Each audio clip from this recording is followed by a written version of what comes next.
আসসালামু আলাইকুম বন্ধুরা, মাজেদা কিচেনে আপনাদেরকে স্বাগত জানাই। আজকে আমি 200 গ্রাম কিমা নিয়েছি আর এই এখানে বেগুনকে এইভাবে আমি কেটে নিয়েছি। এই বেগুনগুলোকে সিদ্ধ করে আজকে আমি বেগুন, পেঁয়াজ, ধনিয়া পাতা আর কিমা দিয়ে আজকে একটা নতুন রেসিপি নিয়ে এসেছি। এটাকে আমি পাকোড়া বানাবো। আচ্ছা, বেগুনটা সিদ্ধ চাপিয়ে দিই আমি। বন্ধুরা, গ্যাসটা অন করে আমি বেগুনটা সিদ্ধ চাপিয়ে দিয়েছি, এবার ঢাকা দিয়ে দেবো। বন্ধুরা, আমার বেগুনটা সিদ্ধ হয়ে গেছে, এবার আমি বেগুনটাকে নামিয়ে নেব। বেগুনটাকে এইভাবে থেতলে দেবো। বেগুনটা আমাদের ঠাসা হয়ে গেছে, এবার আমি কিমাগুলো দিয়ে দেবো।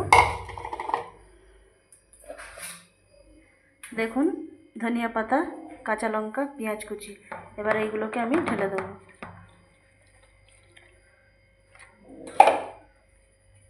এগুলো দেওয়া হয়ে গেল। এবার আমি স্বাদ মতো লবণ দেবো, লঙ্কা গুঁড়ো দেবো, হলুদ গুঁড়ো দেবো, জিরা ধনিয়া গুঁড়ো দেবো, এখানে মিট মশলা দেবো,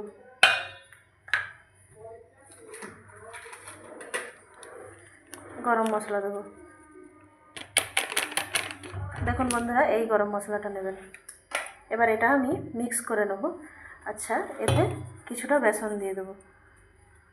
এবার এটাকে আমি ম্যারিনেট করে নেব। বন্ধুরা, এতে আমি আদা রসুনটা ভুলে গেছিলাম, এই যে আদা রসুনটা দিয়ে দিলাম। তারপরে আবার এটাকে মাখিয়ে নেব। এবার বন্ধুরা, আমি কড়াই তেলটা দিয়ে দেবো।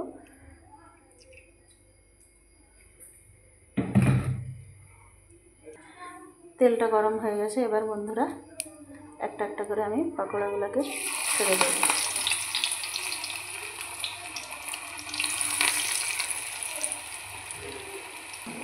এগুলো দেওয়া হয়ে গেছে, এবার লাল করার অপেক্ষা করছি আমি। এবার বন্ধুরা, আমি এগুলোকে একে একে করে উল্টে নেব।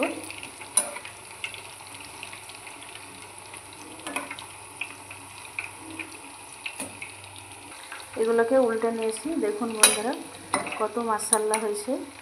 আসলে বেগুনকে সিদ্ধ করে ওই বেগুনটাকে চাটনি করে আর কিমা দিয়ে, বেসন দিয়ে, ধনিয়া পাতা, কাঁচা লঙ্কা এইসব দিয়ে একটা মানে এত সুন্দর সুস্বাদু খাবার হয়, নাস্তার সঙ্গেও আপনারা ট্রাই করতে পারেন। খুবই সুন্দর, খুবই সুস্বাদু হবে।